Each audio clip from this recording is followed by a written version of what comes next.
We're incredibly fortunate today to have Dr. Jared Diamond speaking. Some of you may have heard his name before. He's written a few books, including books that have won Pulitzer prizes and numerous other awards. Dr. Diamond is a professor of geography here at UCLA. He is also on the board of directors for World Wildlife Fund, in addition to numerous other activities. Those of you who've been my students in the foundations class, some of you saw our reading list of optional books to review, several of Dr. Diamond's books, and I've heard repeatedly, it's like, wow, it's really interesting, but it's so long. What I think when I hear that is that, yeah, it should be longer, actually. There's so much to say. Dr. Diamond takes us to new places we may not have even heard about before, and he takes us to things right in front of us, but helps us see them in a new way. I think he might be doing some of that today. He's going to be talking about an evolutionary perspective on non-communicable disease epidemics that we are facing. Thank you.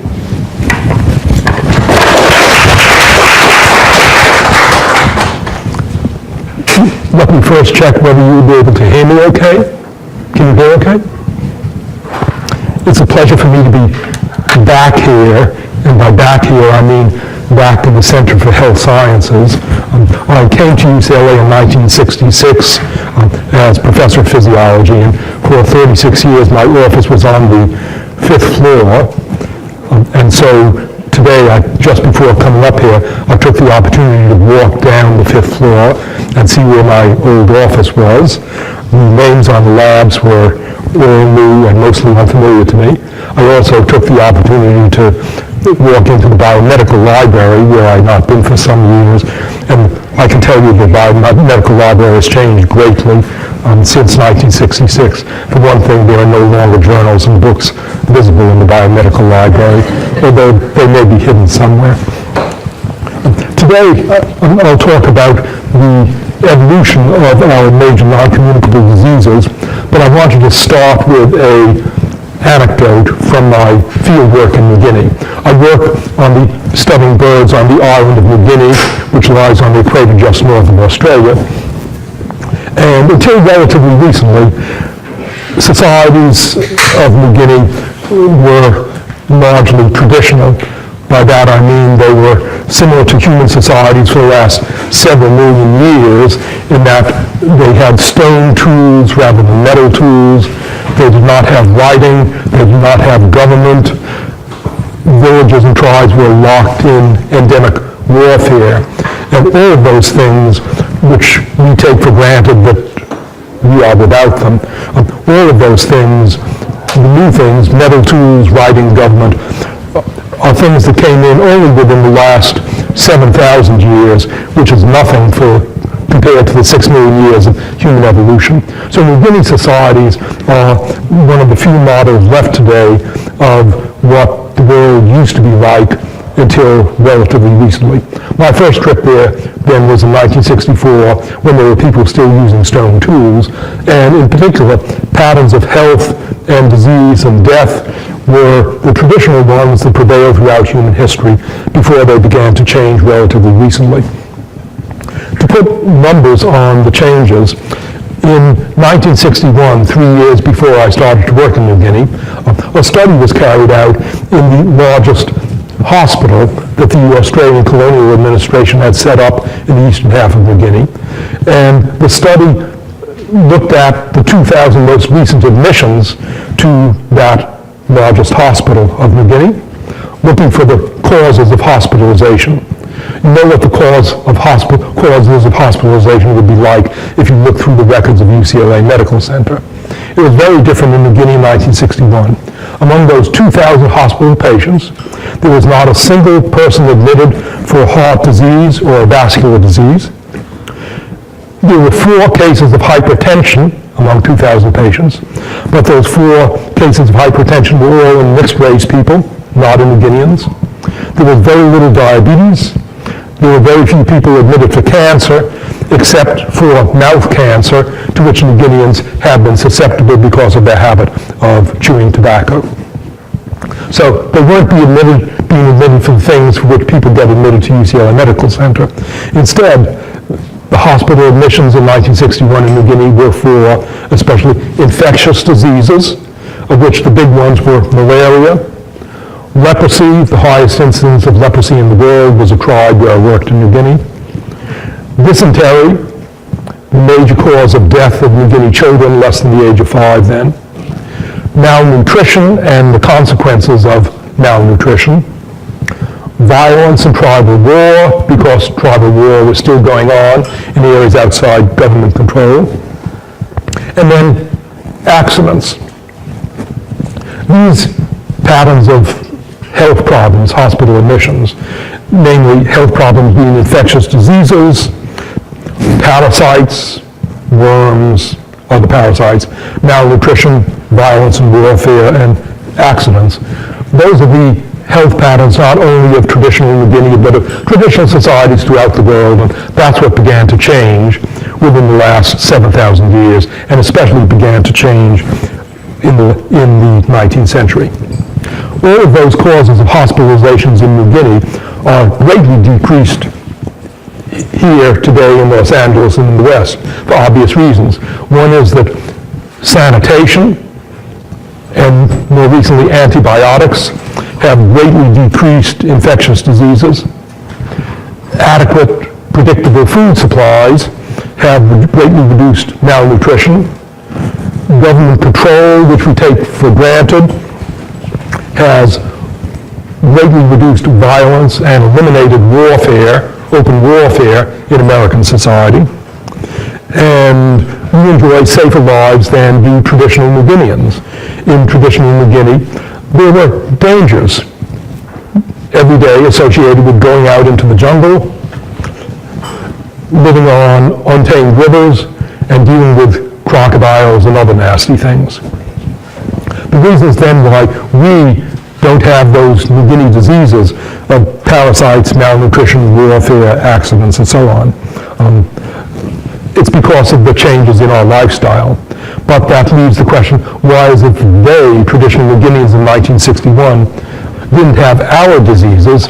Namely, why didn't they have non-communicable diseases, particularly cardiovascular disease, type 2 diabetes, hypertension and stroke, absent among New Guineans then, and cancers? When I mention this, often the thing that people think of first is, it's because they died too early. They were dying in their 40s and 50s, so they didn't live long enough to get diabetes and stroke and so on. No, that's not the case. One can look at the age-standardized frequencies of diabetes, stroke, and so on in New Guinea, and traditionally there were fair numbers of New Guineans who lived in their 70s and even 80s. And yes, it's true that the age-standardized frequencies of these non-communicable diseases were vanishingly low in New Guinea compared to in our society. Was it instead that New Guineans had genetic resistance to all of these non-communicable diseases? No, that's not the explanation, because now, just a few decades later, they're getting these non-communicable diseases, particularly diabetes and stroke. The reason that New Guineans then in 1961 weren't suffering from our non-communicable diseases is because of their lifestyle, their traditional lifestyle then, which was very different from our lifestyle today. The traditional New Guinea lifestyle and the lifestyle of traditional people all around the world was a physically vigorous lifestyle. New Guineans, when they're out on the trail, they don't walk, they trot. Traditional New Guineans, they all look like bodybuilders. Even the women look like bodybuilders. Their food intake is Spartan by our standards. It's not predictable 3 meals a day. It's what you can get when you can get it, and not in large quantities. As an example of it, one day in 1965, I hired a group of New Guineans as porters, and we set out to establish a camp on a mountain. We set out early in the morning. I didn't bring food along during the day because I arranged for people to meet us with food in the late afternoon when we arrived at camp. And so these New Guineans were carrying heavy loads for 9 hours. We arrived at camp toward sunset, where I expected food to be waiting, and there was no food. There had been a snafu. And I thought I was going to get lynched because here were these tired people who had worked hard all day, and all that I had to offer them was one can of peaches divided among the 13 of us. And instead of being lynched, I apologized and began to say, something, nothing, don't worry about it. So we'll go to sleep without food tonight and we'll get food tomorrow. There was nothing unusual for them about being without food. Traditionally, New Guineans were not obese. I never saw an overweight New Guinean during my early days there. They had no salt or sugar added to their food. There just wasn't salt or sugar available. The diet consisted mainly of vegetables. In the highlands of New Guinea, particularly sweet potatoes, 90% of the calorie intake of Highland New Guineans came from this one plant, sweet potatoes. There was also some meat available, but not much. Every now and then they had pigs, and they would kill a pig, and then they scavenged meat from the jungle, spiders, frogs, and other stuff. In the lowlands, they had fish, and then there were wild fruits. So that was their diet. All of those things, the Spartan food, the physically vigorous lifestyle, the lack of obesity, the complete unavailability of salt and sugar, and the diet, all of that has changed with the arrival of the Western lifestyle in Papua New Guinea, which has become independent, and now one sees overweight and obese New Guineans. For about 10 years, from 1998 till 2008, I worked in the oil fields that the international oil company Chevron developed in Papua New Guinea. The oil company, most of the employees were New Guineans. The oil company had a cafeteria where everybody ate. The cafeteria was buffet line. You went down the buffet line and you piled up your plate. For these New Guineans who had come from a village background, here for the first time in their life, they can get whatever food they want in whatever quantities they want. And so they would take their plate, and they would pile up their plate to the height of a hemisphere, and they would go back again and again.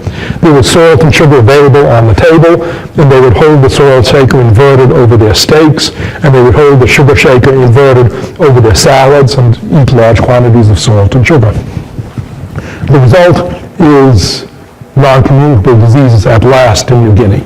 Among non-communicable diseases, I'll discuss diabetes, and then if there's time, I'll say something about hypertension and stroke.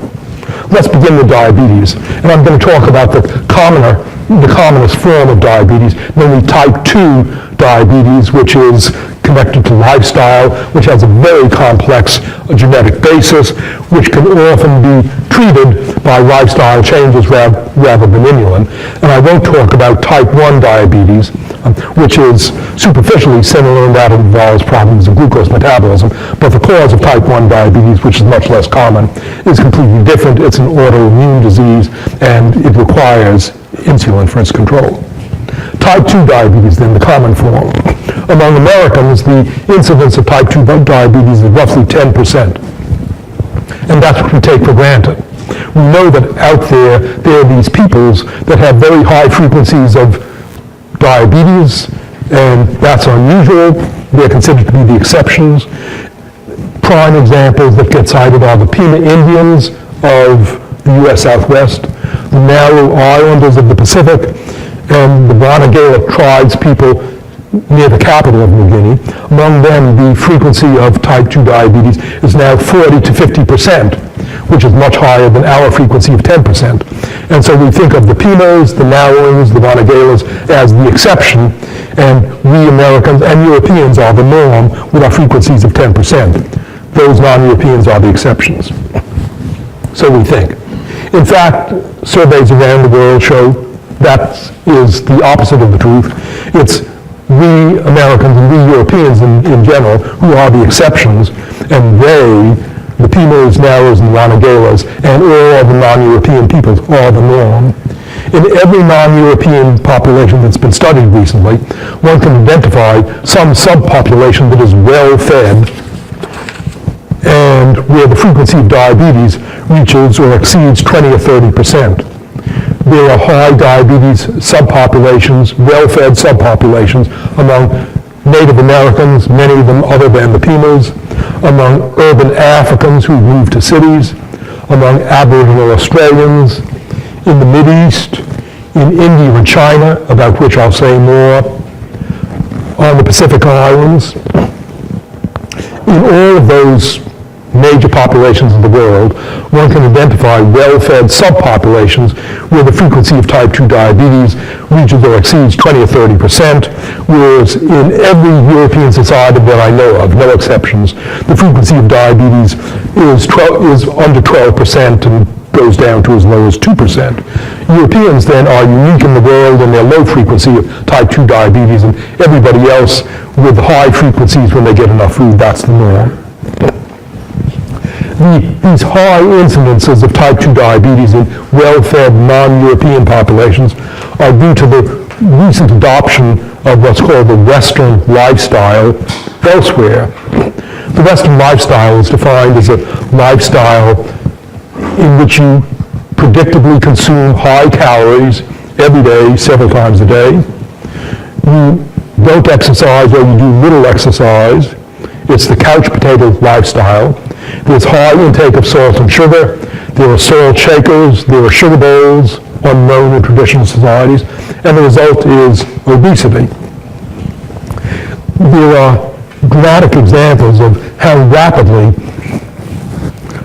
type 2 diabetes develops when you take traditional people with a Spartan lifestyle and put them on the Western lifestyle of high calorie intake. The three best known examples are the Yemenite Jews, the Narrow Islanders, and more recently people in the Mideast. The Yemenite Jews were an outlying Jewish population in Yemen living under really Spartan, virtually medieval conditions, and all of them were airlifted to Israel some decades ago, where of course they immediately got medical care.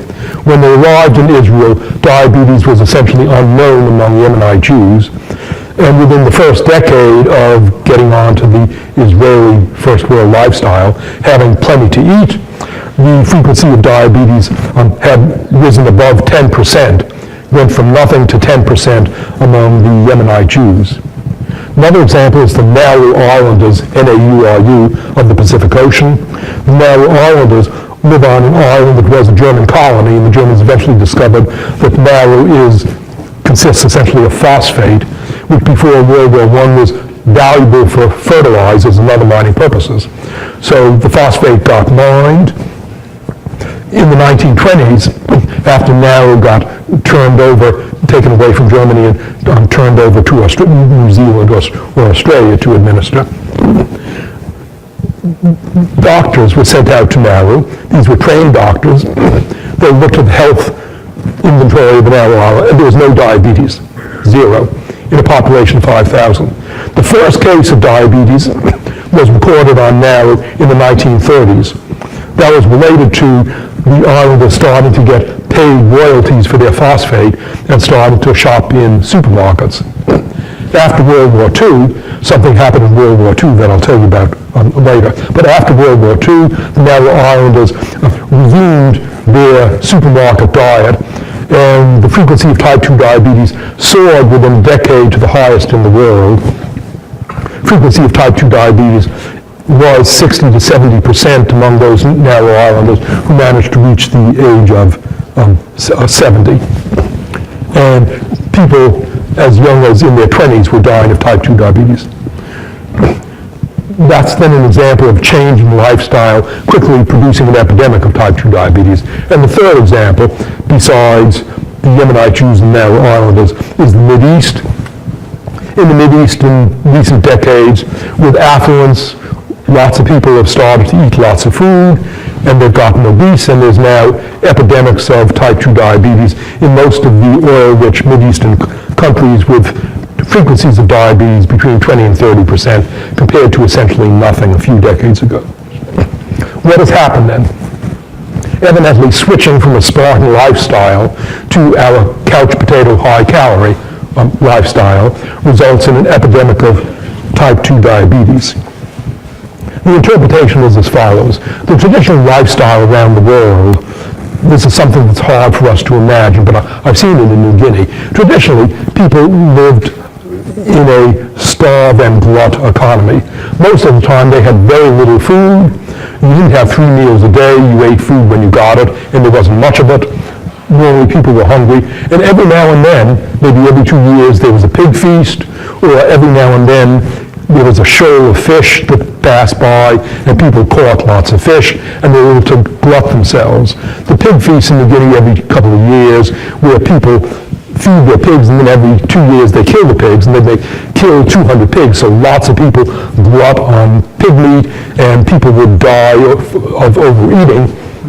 But that's an example of the starve and glut lifestyle that prevailed throughout the world, where we take for granted regular food intake. Well, if you're on a starve and glut lifestyle, if most of the time you're starving, and occasionally you get lots of food available, there's a big advantage to having hair-triggered insulin release. If you release insulin quickly when you start to get buildup of glucose in your bloodstream, then you can store the glucose as fat. And that means then that when you go back to your starvation conditions, you will fattened up and you'll be better able to survive these starvation conditions until you have the next pig feast.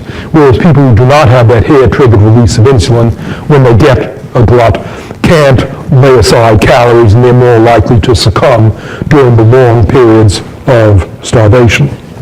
In short, hair-triggered insulin release resulted in better survival for traditional societies. But now, imagine us. We release insulin when we get food, but we get food in large quantities, not once every 2 years, but 3 times a day.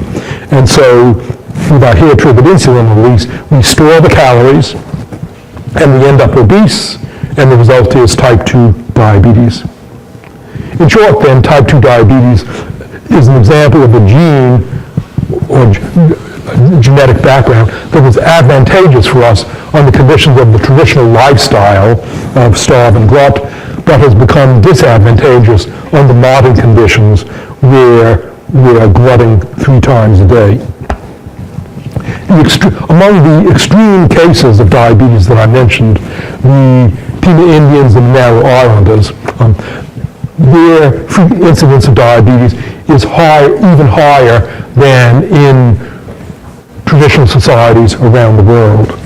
They're not just 20 or 30%, they're 40 or 50% or even higher. What's special about the Narrow Islanders? Well, the Narrow Islanders, they're Pacific Islanders. All Pacific Islanders, like Samoans and Tongans and Hawaiians today, all Pacific Islanders, compared to European background Americans, have a high incidence of diabetes. And all Pacific Islanders, including the Narrows, had a Spartan lifestyle. But the Narrow Islanders had an extra dose of the Spartan lifestyle. They started receiving the phosphate royalties in the 1920s and 1930s. And then in World War II in 1942, Narrow Islanders conquered by the Japanese. The Japanese evacuated the entire population of Nauru to the island of Truk, where the Narrow Islanders were put to hard work, and they were fed squash up to a pound or so a day for several years. The mortality due to starvation was about half of the Narrow Islanders. At the end of a couple of years of starvation, those Narrow Islanders who survived were brought back to Nauru. They resumed their life of phosphate royalties. They resumed shopping in supermarkets. It is stunning to see a photograph of a Narrow Islander coming out of the supermarket with a shopping cart, because in the shopping cart are several 25-pound bags of sugar. So the Narrow Islanders then resumed their generous lifestyle. When they came back in the late 1940s and early 1950s, diabetes then soared to 50, 60, 70%. And interestingly, the frequency of diabetes in Nauru has now been declining from that maximum. Is that because of a change of lifestyle? No. The Narrow Islanders, they're still shopping in supermarkets and wheeling out their 25-pound bags of sugar. Instead, it seems likely that the reason for the decline in diabetes in Nauru, despite the maintenance of the glut lifestyle, is because of natural selection. Namely, this may be the fastest example of natural selection in humans that I know of. The Maoris who died of diabetes would have been those with the greatest genetic susceptibility to diabetes, those with the most hair-triggered insulin release. They're the ones who've been weeded out of the population. And so under these now constant environmental conditions, what's left is a narrow population in which those susceptible to diabetes have been dying off, and we're transitioning the narrow to a population more like Europeans with lower susceptibility to diabetes. That's the most likely interpretation. Hasn't been demonstrated, but if it's true, then it's the fastest case of natural selection that I know of. The weeding out of genes predisposing to type 2 diabetes in the course of several decades. China and India are also interesting from the point of view of diabetes. Several decades ago, when I started getting interested scientifically in diabetes, the frequency of type 2 diabetes in China and India was negligible, a few percent. In the last few decades, China and India have both developed diabetes epidemics to the point where the largest number of type 2 diabetics in the world by far are in China and India. China and India are racing each other for a record. The estimate is about 50 million Chinese and 50 million Indians with type 2 diabetes associated with the adoption of the Western lifestyle, with a greater availability of food. Interestingly, the people who get diabetes in China and India today, the subpopulation ending up with diabetes is different from the subpopulation in the United States. In the U.S., as you may know from medical records, or as you can see driving around in Los Angeles or driving into the Central Valley, obesity and type 2 diabetes in the U.S. are a problem of the rural, less well-educated, poor population. And the urban, well-educated, rich population has lower frequencies of diabetes. In China and India, it's the reverse. Diabetes is instead a disease of the educated urban rich, and it's not a disease of the less educated rural poor. The explanation has to do with the different time scale for the arrival of food security on the one hand and knowledge of public health on the other hand. In the United States, even in poor rural areas, there's sufficient food that people can go to McDonald's, people can go to supermarket, they can get food, but they cannot afford high quality food. And so even in poor areas of the United States, people end up obese and with diabetes. Whereas in affluent, urban, well-educated areas, most of us here have heard of the importance of a healthy diet, and we pursue a healthy diet so we don't end up with diabetes. That's to say, food security has arrived in the United States, but also knowledge of healthy eating habits has arrived, at least in the educated, wealthy population. In China and India, food security has arrived only for the wealthy urban population. The poor rural population does not have their McDonald's, and so the poor rural population does not have the opportunity to shovel in the calories as do poor people in the United States. But the rich urban population has not acquired the knowledge of healthy lifestyles. And so the healthy urban population in both China and India have access to the calories. The poor people in China and India do not, but they've not yet been reached by the knowledge of healthy eating habits. And the result is that it's the educated urban population in India and China that is experiencing the diabetes epidemic, whereas in the United States, it's the poor rural population that's experiencing the diabetes epidemic. I mentioned, so everybody other than non-Europeans is the norm, represents traditional human society, and it's Europeans who are unique in having a low frequency of type 2 diabetes. And at first that's puzzling because Europeans were the ones who invented the Western lifestyle. We're still the ones with the most affluent lifestyle in the world today, and therefore you would think that if type 2 diabetes is a disease of the Western lifestyle, Europeans should be the people who suffer worst from type 2 diabetes, and instead they're the people around the world who suffer least from type 2 diabetes. How do we explain this paradox? Today, there are not famines in European populations. You can read that there are famines elsewhere in the world, but not in Europe and in the United States. But there used to be famines in Europe. If you read the classical literature or the Middle Ages, yes, there were famines in Rome and in Greece, and there were famines in the Middle Ages.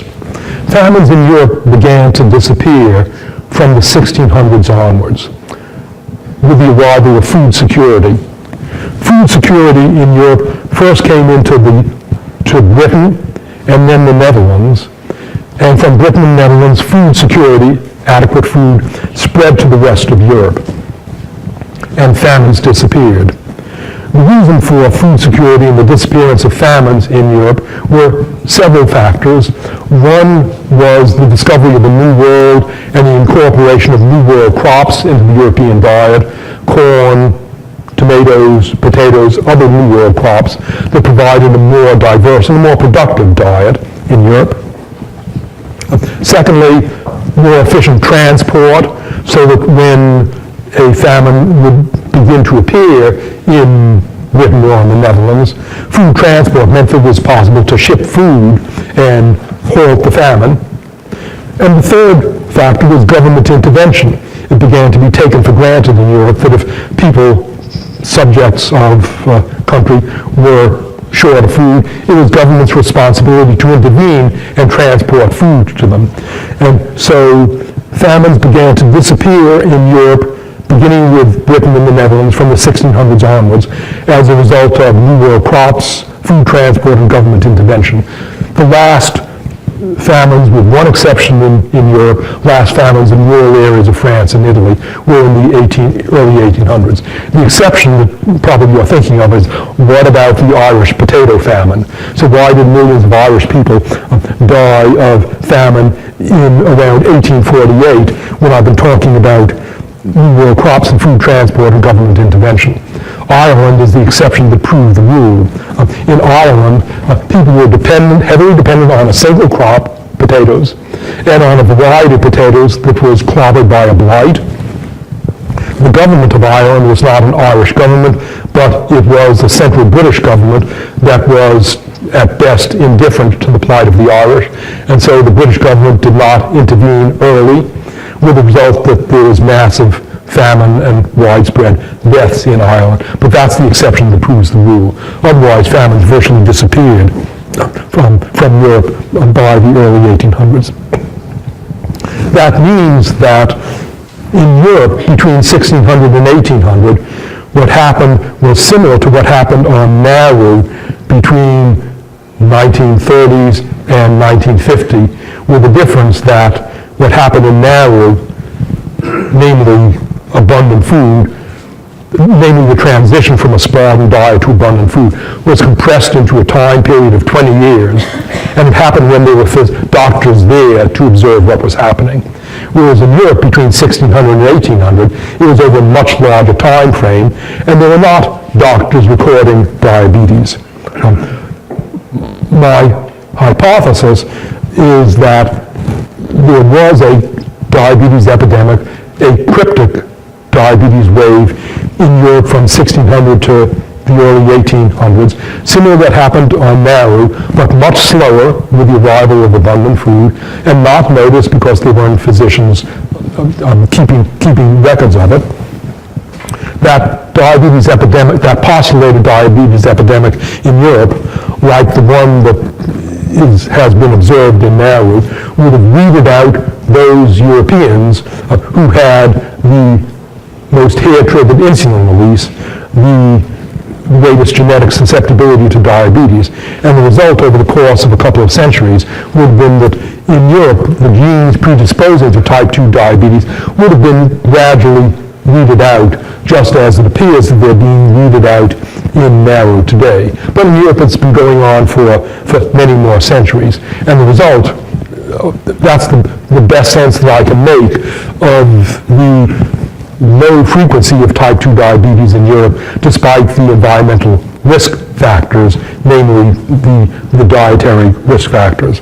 I postulate that the genetic susceptibility for type 2 diabetes got weeded out in Europe by a cryptic epidemic associated with food security from the 1600s onwards.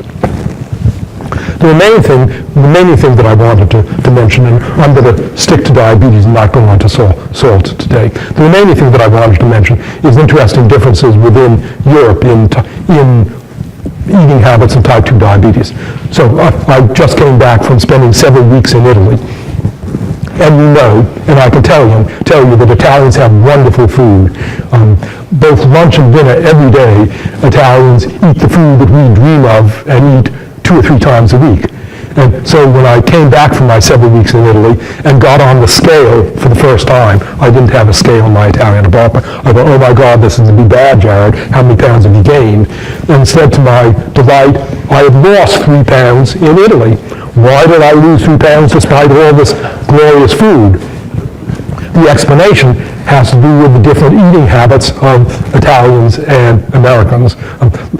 Italians, when they sit down for lunch and dinner in Italy with this great food lasts for a couple of hours, and Italians talk, and they talk, and they talk, and they talk throughout lunch, and they talk throughout dinner. Whereas we Americans, when we sit down for dinner, it's fast and talk is minimal. My wife and I, whom I consider reasonably educated people, Marie and I, when we're by ourselves for dinner, a leisurely dinner is half an hour, and my 30-year-old children, I'm not sure whether my 30-year-old children, they scarf down their dinner in 15 minutes. The amount of food that they scarf down in 15 minutes is large. It turns out that Italians, in their couple of hours, consume less food than we Americans scarf down in our 15 minutes. And the reason is that when we take in food, we release hormones, satiety hormones, that tell us, the hormones tell us, you've taken in food, stop eating. But it takes a while to release those hormones. In 15 minutes, we Americans, even if we take in large quantities of food, don't get to the point of releasing satiety hormones, signaling hormones that tell us to stop eating. And so in our 15 minutes, we've eaten more food than the Italians, whereas the Italians, with their slow eating and the long conversations, they nibble away, and the satiety signaling hormones get released, and after an hour, the Italians have nibbled a little, but the hormones are operating, the hormone signaling reduce your food consumption. So the result is that even though Italians get this wonderful food and they're spending 2 or 3 hours over their meal, they consume less in their 2 or 3 hours than we do in our 15 minutes of scarf it down. The result plays out in obesity and diabetes. I can assure you that most Italians are slim compared to Americans. Italians are beginning to complain about obesity, but it's nothing compared to the United States. And the frequency of diabetes in Italy, in the United States, it's about 10%. In Italy, it's about 5%. And that's because of difference in eating habits. Well, to summarize, then, we'll save salt for another occasion. To summarize, non-communicable diseases as illustrated by diabetes. Yes, they kill us, but they kill us with our permission because of our habits.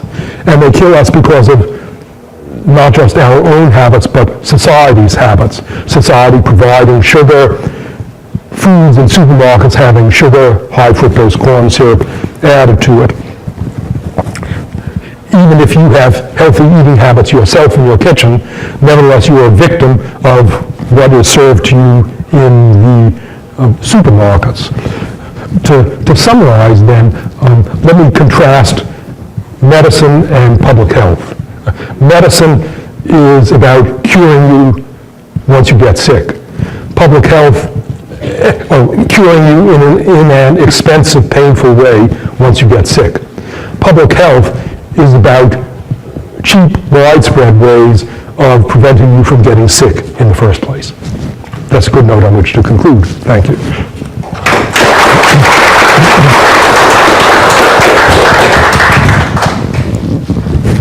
Fortunately, we have some time for questions.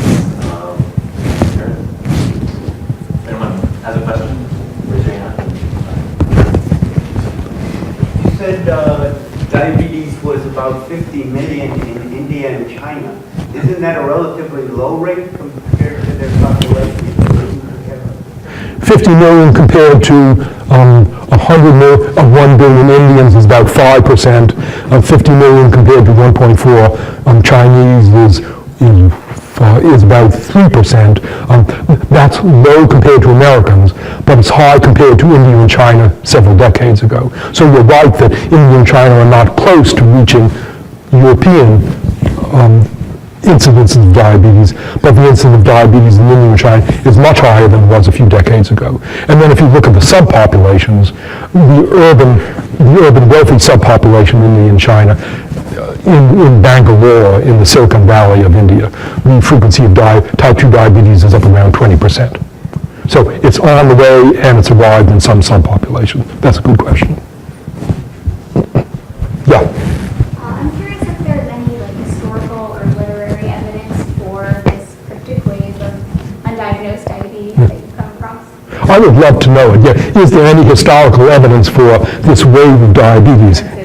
Yes and no. There's not quantitative evidence. There is evidence that diabetes itself was around in Europe. It was known then not by the name diabetes, but it was known by the name of honey urine, sugar in urine. People noticed that flies were attracted to it. So we know that there was diabetes there, and that diabetes was common enough to be remarked upon. Just one individual example is we have only one portrait of the great composer Johann Sebastian Bach. And the portrait shows someone with a rather puffy face and puffy hands, and Bach, towards the end of his life, developed vision problems, and he also developed hand tremor, which you recognize in his handwriting. So one might guess that Bach, then with his puffy face and hands and vision, that Bach may have been one of the victims of diabetes. But to answer your question, there's qualitative evidence for the presence of diabetes, but no, the quantitative evidence isn't available. Yeah? From a medical point of view, going to the other side, if you think we'll come to a time where the genes that are prevalent towards the diabetic could be changed? For type 2, could we change the gene for type 2 diabetes? Type 2 diabetes is a tough candidate for doing anything with genetically, because it's not due to a single dominant gene. There are literally hundreds of genes associated with type 2 diabetes, and no one of them accounts for more than a tiny fraction of the cases. So we can't even identify strong genetic predisposing factors, and there isn't a gene that's in high enough frequency that we can do something about it. But type 1 you could maybe. Type 1, yes, because type 1 has a few major genes that are responsible for much of type 1. That's a good point. Yeah. So your hypothesis that type 2 diabetes, people were selected in European societies where type 2 diabetes was disadvantageous, and so they were selected against those people who had a propensity. So I have two questions that sort of relate to that. One is, what age do people tend to die of type 2 diabetes? Because if it's beyond reproductive age, it might be less tenable, that hypothesis. And secondly, there may be another explanation that I just don't know. Do type 2 diabetics have reproductive deficiencies compared with non-type 2 diabetics? Good question. That's a key question. So what's the age at which people get type 2 diabetes? In the United States, it's a disease certainly beyond the 20s, 30s, particularly 40s, 50s, 60s. In the epidemic, people are getting diabetes in their 20s. But even leaving narrow aside, the commonest concern that I hear about this interpretation of diabetes is that type 2 diabetes comes beyond reproductive age. To a biologist and a demographer, and to some of my age. No human is beyond reproductive age. I'm still writing the checks for my children. And there's quantitative evidence for this. Where you have good demographic evidence from church records for Canadians in the 1800s and for Finns in the 1800s. And the church records show that more affluent grandmothers left behind more grandchildren for reasons that all of you over the age of 50 know from giving, and all of you under the age of 30 know from receiving. Namely, grandparents have a big influence, even today, on the affluence of their children. And in traditional societies, grandparents have a big influence on the survival of their children. So in short, there is no in the human species, there is no post-reproductive age. And when you yourself get to be 20 or 30 years older, if you have children and grandchildren, you will see this when you start writing the checks. Yes? What about effects on reproductive fitness? Is there an effect of diabetes on reproductive fitness? Yes, there is an effect, but the big effect that we see is not the deaths of those narrow islanders in their 20s, not that they die and leave behind fewer children, but that traditionally the people who survived and left behind more grandchildren. And so the effect on reproductive fitness is 2 generations removed. If you died at age 50 of diabetes, yes, you have fewer children, but your grandchildren are less likely to survive. So I think that's the big effect on reproductive fitness.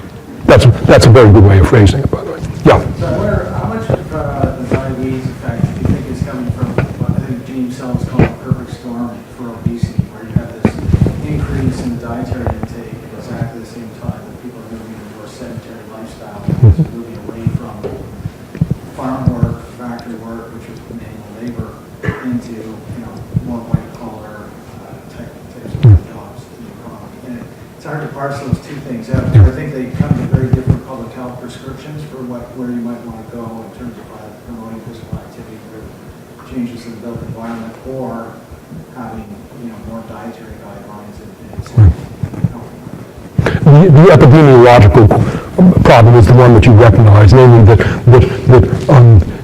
obesity and diet and other factors tend to go together. So people studying diabetes have identified various risk factors for type 2 diabetes, and obesity usually ranks as the #1 risk factor. Diet, which results in diabetes, is also a risk factor. Smoking is a risk factor. Salt is a risk factor. What does it mean? Does it mean that one should focus on obesity and forget everything else? No, it means that you should exercise, and you should get the sugar bowl out of your kitchen, and you should weigh yourself every day, and you should eat lots of vegetables, and you should stop smoking.